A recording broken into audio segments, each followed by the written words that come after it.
So I just got done watching this animated movie and I wanted to talk a little bit about it. But before I did, I checked out some other reviews and see what other people had to say on the about this animated movie. And there was a lot of like people split between like some people hating it, some people enjoying it, and then some people who are like they enjoy some parts and dislike some other parts. And so it's been all over the place for this movie, at least in terms of people who are reviewing it on YouTube and their blogs and stuff. And personally, the sad thing about it is that to me, I think, like a review is basically a personal subjective perspective of what people enjoyed about certain things, like sometimes you didn't have enough of a character development, but to some it may have felt like it was too much of a character development, or some people just kind of want to see nonstop action and other people want to see a little bit more dialogue. Like everyone enjoys different things. And I think the only thing that kind of upsets me is that I wouldn't say upsets me, but I don't know what the right word would be to describe this, but I do feel kind of bad that people who leave negative reviews end up getting a lot of hate, right? So like, for instance, if I were to say I don't enjoy this movie at all and I thought it was trash, a lot of people would probably like have something to say, right? Especially if I was on YouTube or something, people will leave a lot of dislikes or whatever, if it's something that they're passionate about. And I think there's the other spectrum as well, right? Like they have the right to leave a dislike and they have a right to share their opinion of your dislike towards the movie, right? But I think, like, I've seen some comments on other people's reviews where they say, oh, you're just an idiot, you're dumb, and this and stuff like that. That's not really criticism. It's kind of like just being upset that the person making the review didn't enjoy the movie as much as you did. So I've always see both sides, and I understand why it happens and why especially a big fan base of a community sometimes dislikes when other people doesn't like the stuff that they like and speak badly about it. Personally, I don't think there's anything wrong with people disliking something, right? Like there was negative reviews about The Witcher and of this animated movie. So there was a decent amount of people that disliked it, and there was a decent amount of people that did love it, and then there was people that just thought it was okay. And I think all of them are valid. And I feel like I like listening to each of their perspectives to see the way that they presume certain aspects in the movie to be, right? Like some people thought that the characters' development was not like very natural at all in this movie. Other people didn't really like the animation, which I love the animation in this movie. So it's kind of nice to see that people have different perspectives on it, on something that I enjoyed and some other people didn't. And I don't think that there's a wrong or a right, but it's just interesting to me to see how they saw differently than what I saw. So I just wanted to get that out the way, though. It's just kind of like bothers me a little bit that people leave like super negative comments on stuff that they disagree with and say, oh, you're just a stupid idiot, which I don't think it's called for to do any of that stuff, right? Like you can leave your dislike if you disagree because, you don't agree with the reviewer or whoever's put in their perspective about what they thought about this film. Or you can even type in the comment section on YouTube of things that you kind of disagree on and let them know, but in a respectful way. I think there's good criticism and then there's just being toxic for no reason.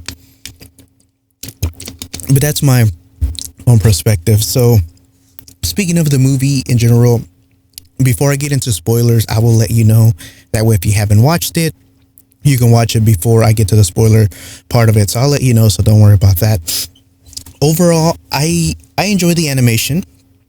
I really did. The animation, I don't know if the whole animation or just some of it, but I've heard that it was by the same people who did The Legend of Korra.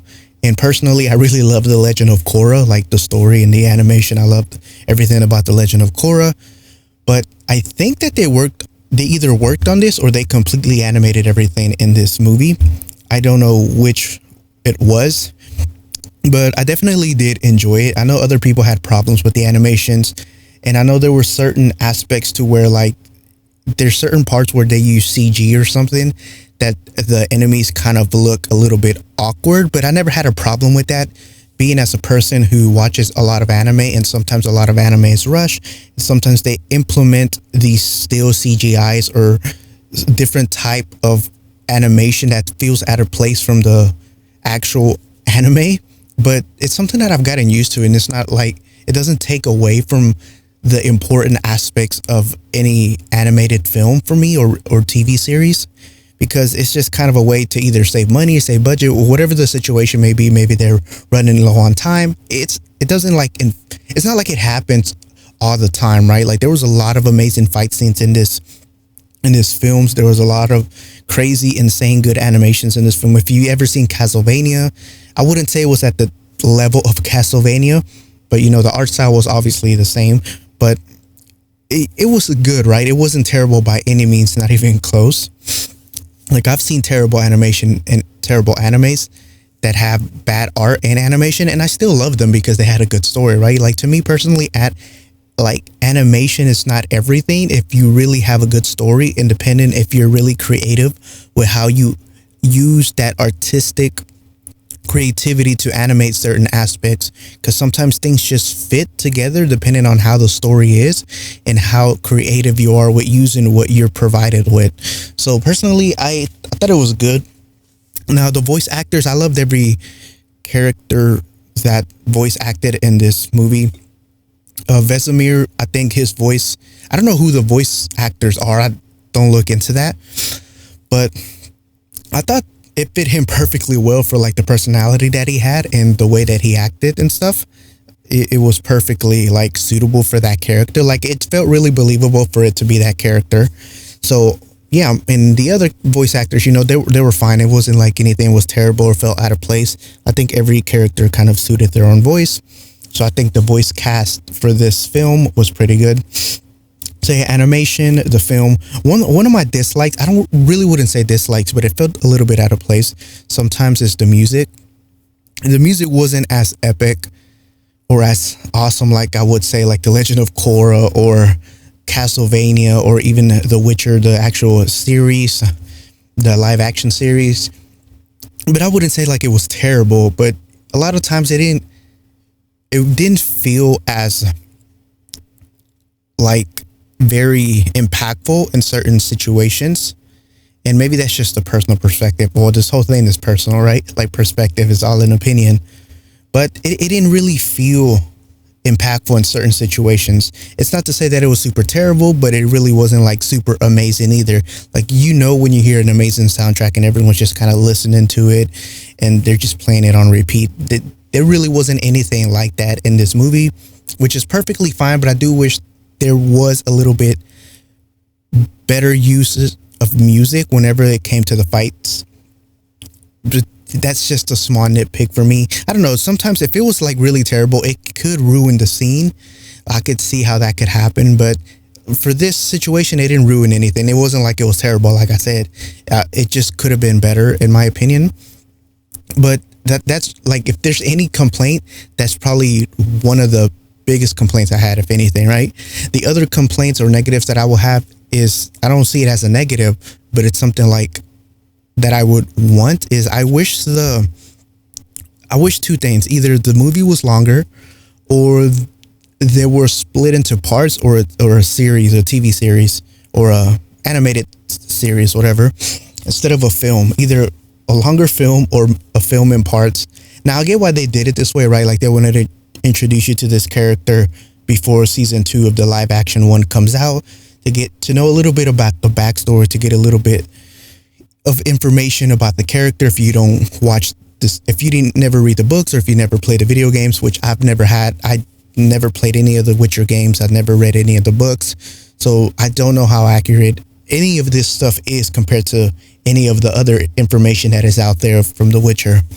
But from the way that they're doing it, I'm assuming they want you to know at least how the character's going to be in The Witcher, the live series in season 2.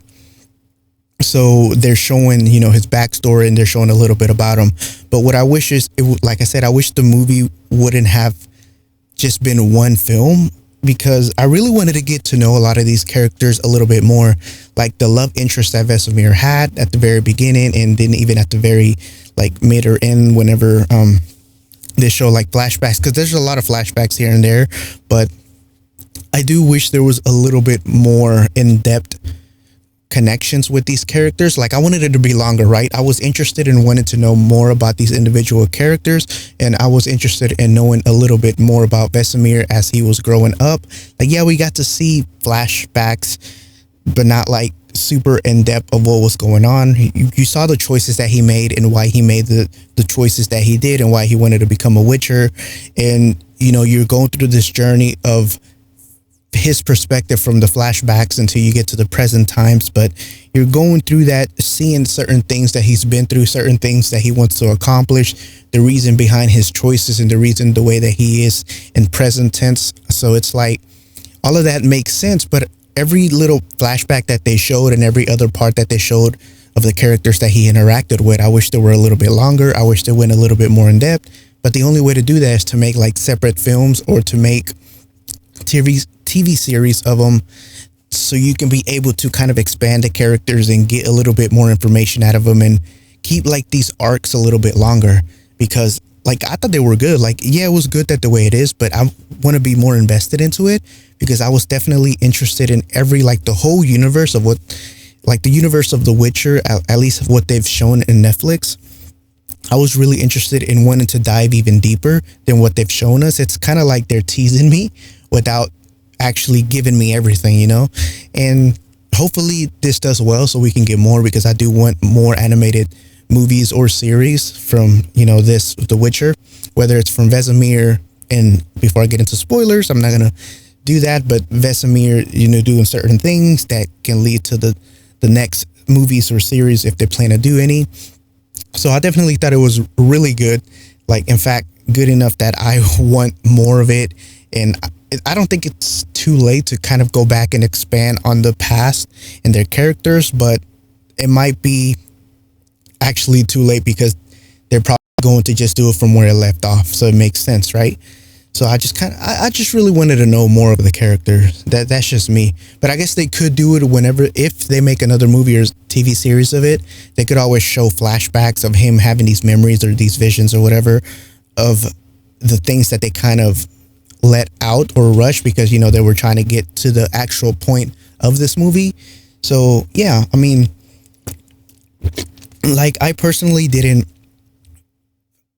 feel connected with his love interest or the love interest that they showed, but I liked the character.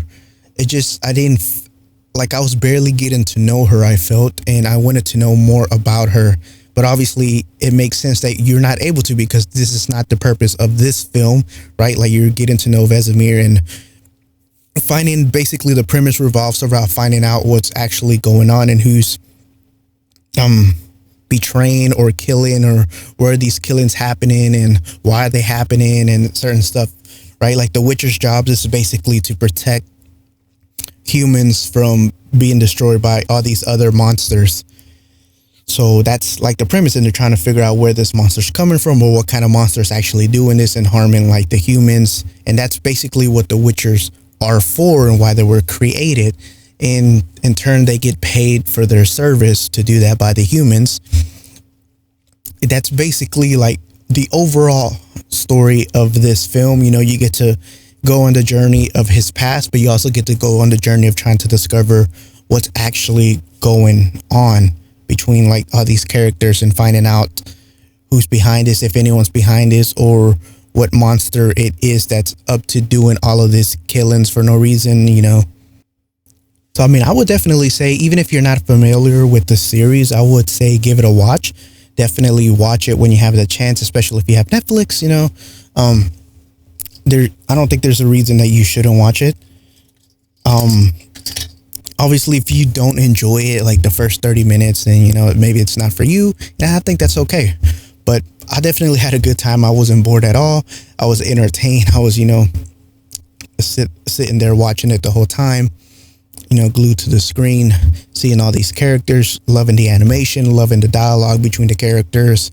I did really like Vesemir's personality, and every other character was perfectly fine. Like I said, the only complaints that I had was a little bit of the music, and I wish that it was a little bit longer or spread into sections, you know, like a TV series. But those are just my nitpicks of it, right? It's kind of like if you play a game and it's too short, but you wish that it was longer, or you wish that they made more of them. So it's kind of like that. That's kind of where I stand.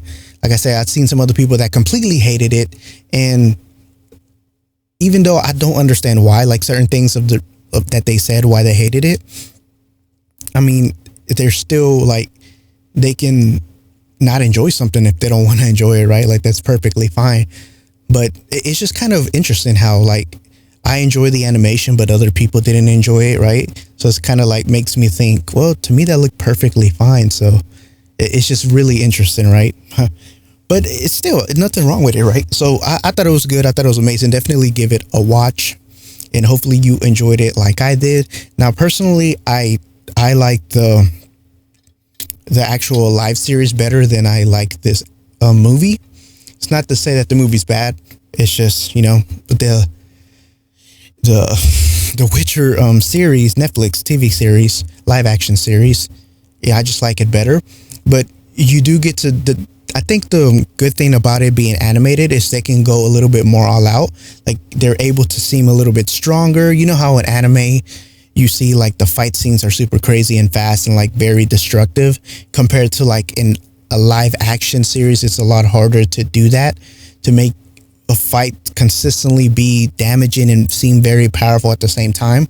I mean, we've seen like Marvel's The Avengers and DC movies do this, and the Man of Steel has done this, and Batman v Superman. If you've seen any of these other movies, they've done stuff like that where they seem like Dragon Ball Z fights or some kind of anime fights, and they do pay off, but that's like way harder to do than animating it.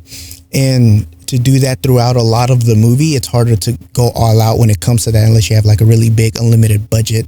So anime works really well whenever you do that, because you're able to provide that, and it looks amazing because I'm someone who likes anime anyway, so it's like a win-win regardless. So it just seems like he was able to go all out when it comes to fighting, even though in the live series there are very good action scenes, but mainly what carries it is the story in the universe of fantasy, right? It's kind of like Game of Thrones. It's not like Game of Thrones is heavy on the fighting, but that story is what gets to you, like all the scheming and the planning and everyone backstabbing each other, like all that stuff about Game of Thrones really set the mood. And then obviously dragons and all this other stuff in Game of Thrones is just an added bonus that makes you live in this fantasy world. And the same thing goes for The Witcher. You have like these interesting creatures, you have these interesting characters, each of them have their own stories, and you want to know more about each of these characters, and it's like you just want more. At least personally I do. So other than that, like I said, I thought it was good, enjoyable, it's a good time. But I'm gonna get a little bit into spoilers, so if you haven't watched it, like I said, now would be the time to stop listening. So yeah, here we go. I just want to talk about the thing that I actually enjoyed about this was really, I don't know if it's like political, or maybe it's more of a, like as humans, we're always going to have a tendency to want to lie or to want to backstab someone. Like some kind of human out there, you know, we are greedy to some extent, a lot of us. And like I said, the main story about this is Vesemir, why he became a Witcher, a little bit of that, half of it. And then the other half is trying to find out why these creatures are attacking. And it's a new species or crossbreed of a monster, and he's trying to figure out where it came from and how is it so powerful.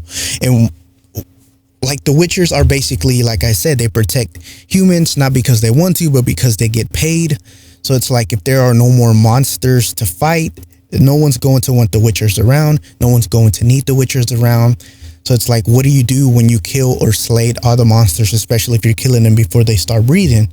And then you're left wondering, well, if it was up to you, and this seems realistic, right? That some people would try to make sure that they have like livestock of monsters to breed. That way they'll have unlimited monsters, or they'll crossbreed so other monsters can be made stronger. That way the Witchers can always basically have a job and never be fired and never be in trouble with the humans, because the humans are always going to need the Witchers in order to protect them, and the Witchers are going to need them in order to get money and not be outcasted by the humans, because the humans, a lot of them will probably dislike them and want to get rid of them, which you see this happening within the movie once they figure out that, yeah, one of the Witchers, or a lot of people in the in the series of where the Witchers are. I don't know what you call it, but like everyone in the Witchers, like the alchemies and stuff like that, were the ones that were actually crossbreeding these monsters. And once Vesemir finds out, he's against that. So he tries to figure out if it's true. Once he does, he doesn't really appreciate that. And he tries to destroy everything. And, because it's just basically being lied to and manipulating the jobs and stuff like that, which I thought was really, nice touch. Like, it seems realistic because you're still going to have, whether you're a human or whatever you are, you're going to have an impact of like, some people are going to agree. Some people are going to want to do whatever it takes to be in control or to be in power. And if the humans never knew, then the Witchers would be perfectly fine, right? But some of the Witchers are not going to be okay with that. So I really like that part of the story. I thought it fit really well. And, that's basically what the whole movie was about. And it had a little bit of other side arcs along the way. One of them being his love interest at the very beginning, and he ends up meeting his love interest later on during halfway of the movie, but she's older. And since Witchers take a lot longer actually, to age, she's basically like 70 or something, and he's 72, but he doesn't look 70 at all. He's basically looking like in his 20s or his prime or whatever. So it's kind of interesting. And his love interest seemed like a really cool person and had a really good personality, especially growing up as kids. And even as she got older, you got to see a little bit of her character and the kind of person that she was. But I wish that there was more of her through everything that she's been through, or a little bit more of a connection from the beginning of being with Vesemir and how their relationship was, more or less. We get a little glimpse of it, but it kind of like, it just teases you and doesn't really show you the full extent of what they've been through, how they actually reacted with one another. Like, I'm a sucker for romance anime or any like romance movie, just personally for me. And it was something that I kind of wanted them to dive a little bit more. I do love that, they get to kiss at the end and all this other stuff. And sadly, she does end up dying, but it wasn't as impactful for me as it would have been if she was around more and her character was developed a lot more.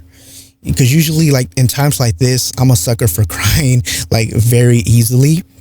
But it's just, she wasn't there long enough for me to want to care for her as much as I did for Vesemir. Or that's actually probably the only character I actually cared about. I did care about the kids when they were all getting killed and stuff, like, because that kind of sucks. Like, you're just watching kids die or whatever, and they have no place to go. And the world that they're in is brutal to them, because a lot of them are basically lost kids and not wanted and abandoned by their parents. And that's just kind of sad in general to begin with. So that was very emotional. And then you get to see they just go from one shit place to another shit place. And then they end up to the last place that they are, and it's still a shit place, in order to just die a shit way. And that was like very, very sad, especially seeing the kids watching their own like friends that are kids die as well in front of their eyes. And it just, a lot of things that the Witchers, before they become Witchers, go through, because they're just abandoned and not wanted, and they just go through bad shit after bad shit. And that one had me tearing up. Maybe a lot of people wouldn't tear up from that part, but it just got me thinking about it. So it was like, man, that's kind of like sucks for them, right? Like, no one wants them around, so they're here and they're still treated like shit, and like they're just going through all this other stuff. But like I said, I did want the love story stuff to be a little bit longer, but some people wouldn't like that, right? Not everyone's into love stories. So yeah, this is not what the film is about. But yeah, that's basically like everything that the movie is, that at least the things that I wanted to talk about, right? Like, you have some really amazing fight scenes and the characters are very powerful. I don't know how actually like powerful the mages are compared to Witchers, but I mean, here it seemed like they were equal in a sense.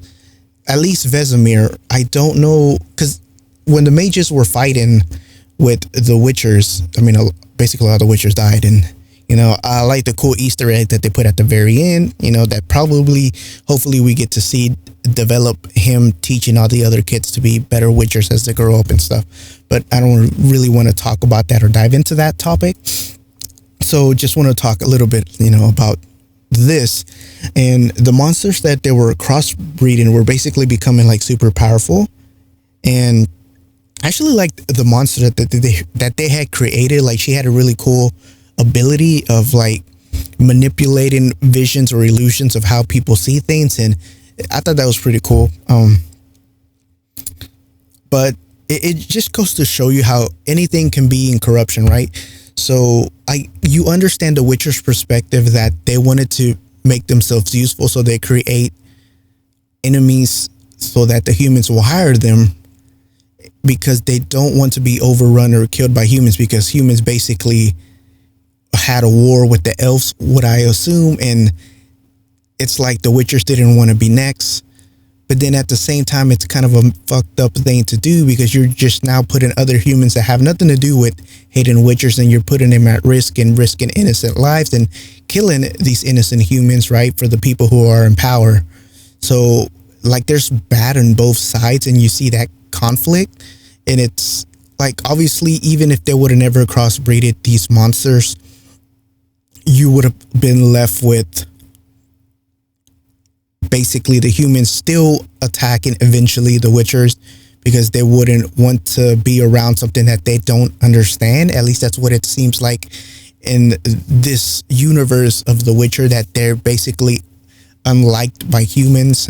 So it just kind of sucks overall. Like, you see the perspectives of The Witcher, you see the perspectives of the humans, and it's kind of hard to have the same, like, kind of try to see each other's side whenever, you know, each have their own reason that they think, you know, the Witchers are, they just want money and they just care about this. But then you have to understand that everything that the Witchers have been through since they were kids and they were abandoned and all this stuff. And then the humans, they only see them, for a lot of them at least, see them for like, oh, they just want money, or they just use people for their own gain, and they do whatever it takes to get money, and that's all they care about. And they're only selfish. They wouldn't help without anything involved. And it's just a lot of different beliefs that each side has, that they're not willing to sort of look into the other side to try to get to know one another a little bit better. You even see that in the TV series with Henry Cavill, that, you know, they're hated still, and whatever, even further in the future, that they're still hated. So it's just kind of overall like that perspective, that kind of sucks, right? Because you're left feeling for both sides. You're left feeling for the kids when they grow up and then they become Witchers, and all the struggles that they've been through. So I'm kind of glad that this movie happened, right? You get to see a little bit more in depth of how that is. Now, I'm actually curious how this would have worked in, besides the fight scenes, but the actual story and the environment and the set. I wonder how it would have looked. Well, I mean, it could have looked the same as The Witcher that we have, the live action, but I just wonder how different it would have looked, you know, compared to like the animated series. I know why they did the animated series, but it's something to wonder about, right? Because I think Vesemir is going to be in the live action in this next season, like I said. I'm not completely sure. So I'm excited to see that. But overall, I think it's a good addition to the series, and I hope they keep doing more, whether it's a animated series or an animated movie again. I wouldn't mind. And I want to see more of Vesemir. I really like this personality. He's like the complete opposite of Geralt. He's like more outgoing, more funny, more laid back, carefree, compared to Geralt, where he's a little bit more serious, a little bit more quiet. And, you know, I like both personalities. You know, you have one that's mysterious and, you know, more serious and his own like lone wolf type style. And then you have Vesemir, who's more of a playful, outgoing, even when he's fighting type of personality, and like all this stuff. He just seems, kind of reminds me of a Goku in a sense, but a little bit less. So yeah, I love the character. So anyways, those are all my thoughts about this. Yeah, so hopefully you enjoyed it as much as I did, and if not, that's okay too. But that's all I have to say. So I guess I'll talk to you in the next quote unquote review. I don't like calling them reviews. I'm just, you know, speaking my thoughts about the movie. So anyways, have a lovely rest of your night or day whenever you're listening. And yeah, be safe, take care, and I'll talk to you next time.